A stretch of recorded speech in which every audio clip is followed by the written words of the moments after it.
আসসালামু আলাইকুম রহমতুল্লাহি বারাকাতুহু। নিশ্চয়ই ভালো আছেন আপনারা। আপনারা কি খবর শুনেছেন? দ্য ব্রেকিং নিউজ, বাংলাদেশের নির্বাচনের তফসিল ঘোষণা হচ্ছে। নির্বাচনের তফসিল ঘোষণার জন্য বিটিভিকে চিঠি দিয়েছে নির্বাচন কমিশন। অর্থাৎ এর মানে হলো নির্বাচনের তারিখ, প্রধান উপদেষ্টা বা নির্বাচন কমিশনারের নির্বাচনের তফসিল ঘোষণার রেকর্ড যেটা প্রচার করা হয় সাধারণত, সেটার জন্য বিটিভিকে অনুরোধ জানিয়েছেন। অর্থাৎ নির্বাচনের তফসিল ঘোষণা হচ্ছে খুব শীঘ্রই। লেডিস এন্ড জেন্টলম্যান, এর মানে হলো কি, ঠিক 3 মাস পরে নির্বাচন হবে। বাই 12 মানে ডিসেম্বর 12 এনিথিং ঘোষণা হবে, মানে ফেব্রুয়ারি 12 বা অনওয়ার্ড বা আপওয়ার্ড নির্বাচন হবে, মোটামুটি confirm. Ladies and gentleman, so নির্বাচন হচ্ছে।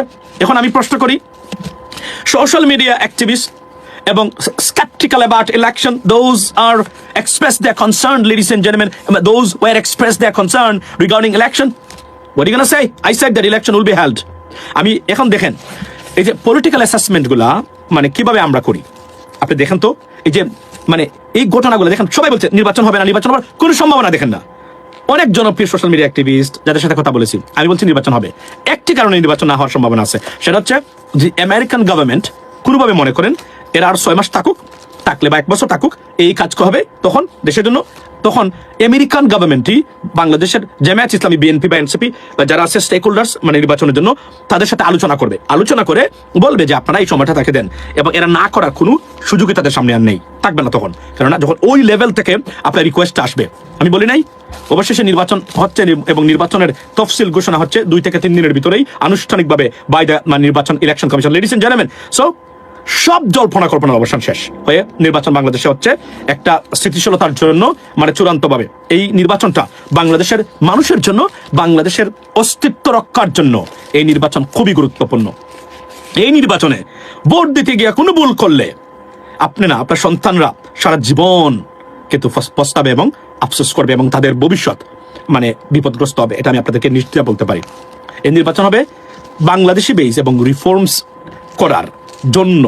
এই নির্বাচন যদি সত্যিকার অর্থে আপনি খালি 71 আর 72 নিয়ে পড়ে থাকেন আর এর ভিত্তিতে আপনি ভোট দেন, তাহলে আপনি আপনার সন্তান বা ভবিষ্যৎ প্রজন্মকে খাদে ফেলে দিয়ে যাচ্ছেন। মাথায় রাখবেন এটা। কারণ কি? কারণ 54 বছর স্বাধীনতা আমরা পার করেছি। এখন আর এগুলো নিয়ে ডিসপিউট থাকার কোনো কথাই না।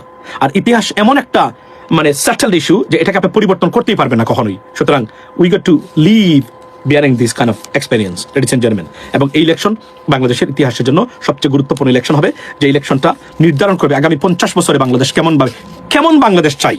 এটা হবে মানে আগামী 50 বছর কিভাবে চলবে, এই নির্বাচনের রেজাল্টের উপরে নির্ভর করবে বাংলাদেশটাকে আপনি যেভাবে দেখতে চান এইভাবে। So be careful and be prepared for that, ladies and gentleman.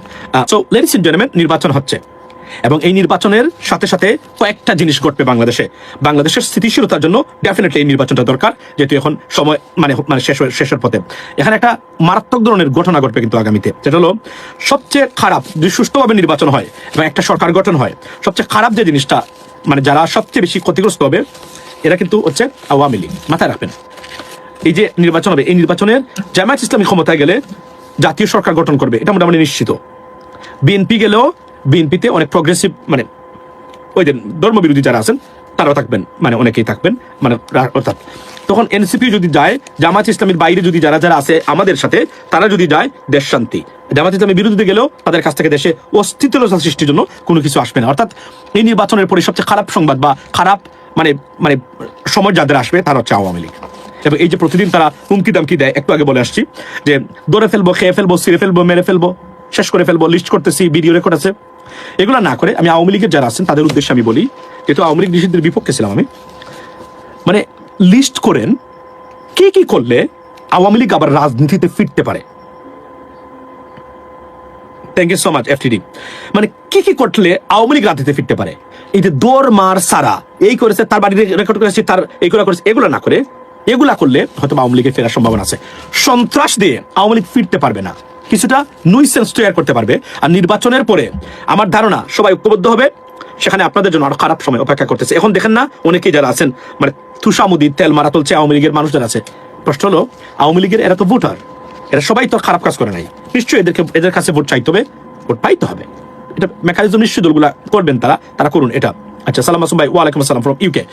So ladies and gentleman, আজকে আমি কয়েকটা জিনিস বলি, সেটা হচ্ছে যে যারা যোগ দিলেন তাদের উদ্দেশ্য ছিল যে আমি সবাই বলছিলেন নির্বাচন হবে না, because they were very skeptical about that about the election. আমি বলছিলাম যে ইলেকশন হবে, এবং সেটা প্রমাণ হলো ইলেকশন বাংলাদেশে হচ্ছে ফেব্রুয়ারিতে। কেউ ফেরাতে পারবে না, কোনো ষড়যন্ত্র, কোনো বয়ভীতি কেউ ফেরাতে পারবে না। ইলেকশন বাংলাদেশে হচ্ছে, ইলেকশনের পরে আমরা নিশ্চয়ই একটা কসমোপলিটন বা এক্সোটিক গভর্নমেন্ট দেখতে পারবো, যে এক্সোটিক গভর্নমেন্টটা হবে এই বাংলাদেশের স্থিতিশীলতার জন্য এবং আইনের শাসন প্রতিষ্ঠার জন্য অন্যতম কার্যকরী। আচ্ছা, ফুয়াদের উপর আক্রমণ, ফুয়াদ ভাইয়ের উপরে প্রথমেই বলি, ফুয়াদ ভাইয়ের উপরে আজকের যে আক্রমণ হয়েছে সেই আক্রমণের তীব্র প্রতিবাদ জানাচ্ছি। এবং এটাতে বলছেন বিএনপি কে জড়িত।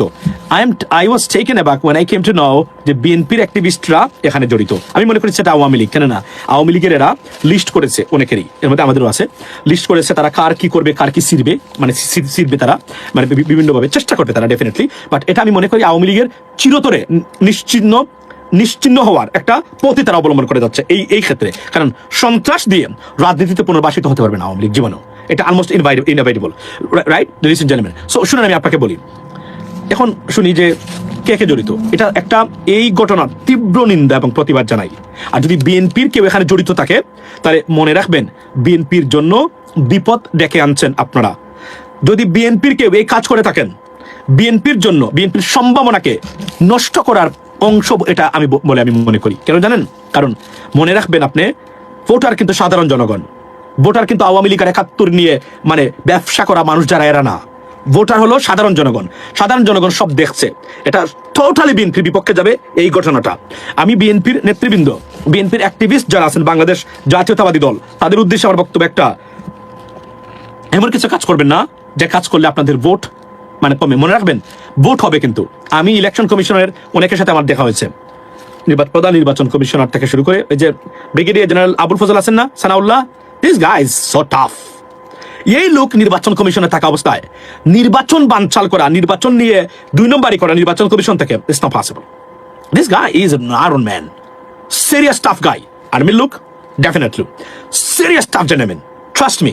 এই লোক সিরিয়াসলি কমিটেড এবং ইন্টিগ্রেটেড। তার ওনার কি বলে এটাকে, যেটাকে যে ইন্টিগ্রেশন যেটা এবং কমিটমেন্ট যেটা নির্বাচন এবং জাতির জন্য, এটা আনবিলিভেবল। আই মেট হিম, আমার সাথে কথা হয়েছে, কথা হয়, আমি বিশ্বাস করেন ওনারা এতটাই কমিটেড একটা নির্বাচন দেওয়ার বাংলাদেশের মানুষকে, unbelievable. Guys, don't try to sabotage this election, you can not do that. এবং আবার বলি, সুতরাং ভোট হবে এবং নিরপেক্ষ ভোট হবে। এই ভোটে মানুষ যাকে ভোট দিবে উনি আগামীতে ক্ষমতায় যাবেন। So be careful. কেন্দ্র দখল হলে সাথে সাথে কেন্দ্রের নির্বাচন বন্ধ হবে, বুঝবেন আপনি। সেকেন্ড থিং হলো, ওই আসনে যদি মানে নির্দিষ্ট পরিমাণ আপনার ভোট সেন্টার যদি কোনো কারণে আক্রান্ত হয়, ওই আসনের নির্বাচন বন্ধ হয়ে যাবে। আপনি কল্পনা করেন, এবং এটা তারা বাস্তবায়ন করবেন, কারণ তারা এটা চাচ্ছেন বাস্তবায়ন করবেন, এবং এরা ভেরি কমিটেড এবং টাফ। এই যে আমরা দেখি না, অনেক প্রতিবাদ করতেছি, অনেক কিছু চাননি এই সরকার করুক, যা চাননি সবই তারা করে ফেলছে। আপনি দেখেন না, মানে যার বিরোধিতা করেছেন সব তারা করে ফেলছে, যে কোনোভাবে হোক তারা অ্যাচিভ করেছে এবং তারা করে ফেলছে। সুতরাং আগামীতে এটা নিয়ে বানচাল করার এবং নির্বাচন নিয়ে কোনো কিছু সুযোগ পাবেন না, ভোটে নির্বাচিত হয়ে আসতে হবে। এটা ঢাকা ৭ আসলে নিয়ে কিছু বলেন, ৭ নয় ৮ হবে সম্ভবত, ডেথ, এই আপনার গ্রুপ অফ ডেথ যাকে বলা হয়, আপনার সাদিক কাইয়ুম এবং আপনার কি বলে এই যে ওসমান হাদি সহ যারা আছেন তারা, তাদের ব্যাপারে আমি নিশ্চয়ই বলতে, BNP is new Awami League. আমি এতটুকু বলি, আপনারা বিএনপিকে বিপদে ফেলছেন। বিএনপির মানুষ দরকার, যে মানুষের চেহারা এবং কথাবার্তা সাপোর্ট শুনে মানুষ ভোট দিবে। আমরা এমন কিছু মানুষ দেখি অনলাইনে যারা বিএনপির স্লোগান দিচ্ছেন, এরা বিএনপির ভোট কমাচ্ছেন, ভোট বাড়াচ্ছেন না। সারাদিন এরা ৭১ নিয়ে এটা তুলে আনছেন, এবং আরেকজন দেখলাম ৭১ ক্লিপ নিয়ে আসছেন, এসে প্রমাণ করে যাচ্ছেন যে ৭১ এরা রাজনীতিতে শিশু, there child to the political affairs.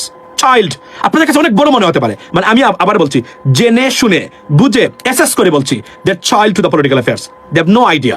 এবং এরা মানে এরা দেশপ্রেমের চরম অভাব এদের ভিতরে, এটা মাথায় রাখবেন। এবং এরা প্রোগ্রেসিভ না, পলিসি কাকে বলে, রিফর্মস কাকে বলে, এদের নাম আমরা শুনি নাই, বাট এখন তারা মনে করে তারা খুবই বুঝদার এবং আন্তর্জাতিক মানের এবং পৃথিবী বিখ্যাত। তারা দে নট, সবই ফুয়া, মানে মানে মানে ওই যে বললাম না, মানে বুয়া এবং ফক্কিবাজ। এটাই হলো বাস্তবতা, লেডিস এন্ড জেন্টলম্যান।